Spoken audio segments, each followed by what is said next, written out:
আপনি শুনছেন শূন্য থেকে শুরু পডকাস্টের ৭ম পর্ব। আমি মুরাদ। আজকের পর্ব একটাই প্রশ্ন ঘিরে, আমি পারব তো ভাই? প্রশ্নটা শুনতে যতটা ছোট, ভিতরের ভয়টা কিন্তু অনেক বড়। ভয়, আমি শুরু করব কিন্তু ব্যর্থ হব না তো? ভয়, মানুষ হাসবে না তো?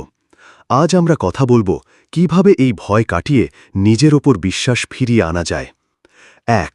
ভয় থাকা স্বাভাবিক, এটা দুর্বলতা না, প্রমাণ আপনি মানুষ। আপনি যদি ভয় পান, বুঝে নিন আপনি সাধারণ না।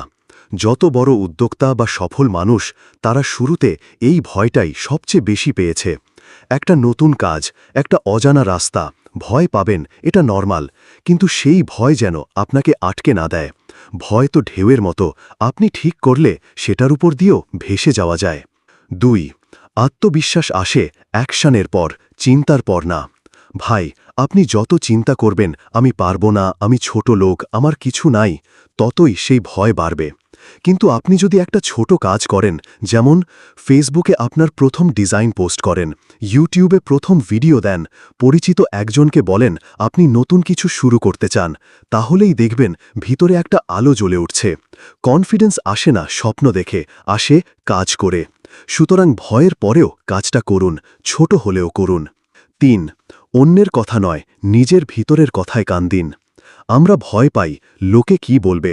ভাই, একটা কথা কানে গেঁথে নিন, যারা আপনাকে নিয়ে হাসবে তারা নিজের জীবন নিয়েই হতাশ। আপনার ভিতরে যদি আগুন থাকে, সেই আগুনকে নিভতে দিবেন না। যারা আপনাকে দেখে বলে তুই পারবি না, একদিন তারাই বলবে ভাই আমাকেও শিখা দে। সুতরাং ভয় পেলেও চলুন, থেমে থাকবেন না।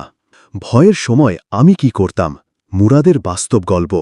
আমি যখন প্রথম কন্টেন্ট বানানো শুরু করি, তখনও এই ভয় কাজ করত। ভাই, আমি তো পারি না, গলার সাউন্ড ভালো না, স্ক্রিপ্টও ভুল। কিন্তু এক বন্ধু একটা কথা বলেছিল, শুরু না করলে শিখব কিভাবে? আজ যদি আমি ভয় না কাটিয়ে শুরু না করতাম, আপনি হয়তো আজ এই পডকাস্টই শুনতেন না। তাই আপনিও শুরু করুন, ভয় থাকুক, কিন্তু আপনি থাকুন ভয়কে নিয়ন্ত্রণে। Extra tips. অ্যাফার্মেশন বলেন, আমি পারি, ইনশাআল্লাহ পারব। ভয়কে লিখে ফেলুন, খাতায় নাম লিখলে ভয় ছোট হয়ে যায়।